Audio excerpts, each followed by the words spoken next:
धूप के नीचे गिर भी बादल गया, देवनाथ जी फ्लावर भी बन चुका और अब खेला शेष हो गया। टीएमसी के नेता और प्रवक्ता, कई सारे नेता और प्रवक्ता जो चुनाव तक गरज रहे थे, आज उनके सुर अचानक से बदल गए हैं। 3 प्रवक्ताओं को तो पार्टी ने सस्पेंड कर दिया है। 2 उनके पूर्व मंत्री वो कह रहे हैं कि हमारी सरकार के समय में क्या होता था, अपनी सरकार की पोल खोल कर रहे हैं। तो आप कह रहे हैं कि ये डरे हुए हैं, उनका निजी फैसला है। ये अचानक से सामूहिक निजी फैसला हो गया। मैं प्रत्युष जी, बहुत सारे बातें हैं, मुझे 1 मिनट समय दीजिए प्लीज, मैं ज्यादा समय नहीं दूंगा।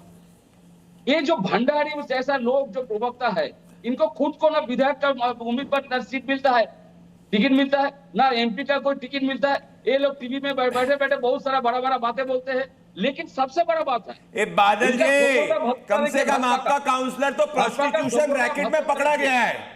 आज ही तृणमूल कांग्रेस का काउंसलर सुकुमार राय वार्ड नंबर 22 बंगौन से प्रोस्टिट्यूशन रैकेट में पकड़ा गया है। ऐसा ना आपके खिलाफ भी कोई ना कोई केस निकल जाए, समझे?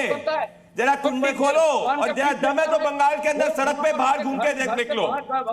पश्चिम बंगाल की जनता आपको सबक सिखाएगी। सब कर रहा है ये कोई सभ्यता बात करता है। अरे सभ्य असभ्य के साथ वैसी बात करूंगा। आरजी कार के अंदर पश्चिम बंगाल की बेटी का रेप करने वालों को, बैक करने वालों को बंगाल की जनता ने असली बताया असभ्य कौन है।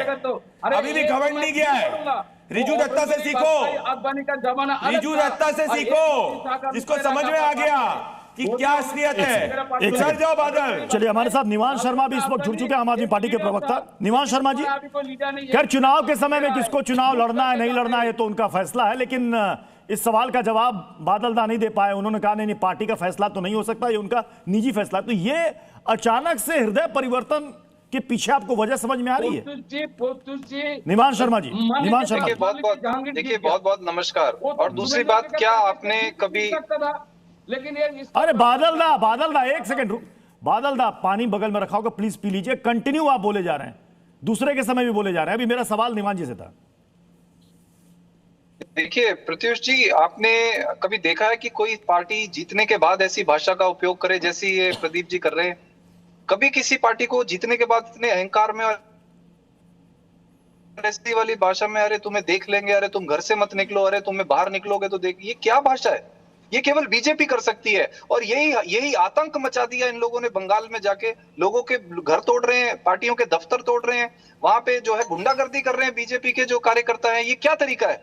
आप ये गुंडागर्दी करके जो है वो एक आम आदमी को आप डरा रहे हो कि तुम चुनाव लड़के दिखाओ, तुम्हें सीबीआई पकड़ के ले जाएगी, तुम्हें ईडी पकड़ के ले जाएगी, तुम्हें पुलिस से गिरफ्तार करा देंगे। अब तो ये तो डेमोक्रेसी का ये हाल इन्होंने कर दिया कि आप सामने चुनाव भी ना लड़े इंसान। अरे आपने कभी ऐसा सुना है? आपकी बीजेपी की सरकार है, आप अपना चुनाव लड़ो, आप सामने वाले को भी लड़ने दो। हमने तो गुजरात में देखा कैसे ये कैंडिडेट्स का अपहरण करके ले जाते हैं। हमारे आम आदमी पार्टी के कैंडिडेट का अपहरण करके ले गए ये लोग। ये चुनाव कैसे लड़ेगा? आप लड़के दिखा। ये पार्टी है, ये बीजेपी। लेकिन दीवान जी आपने जहांगीर खान का बयान देखा।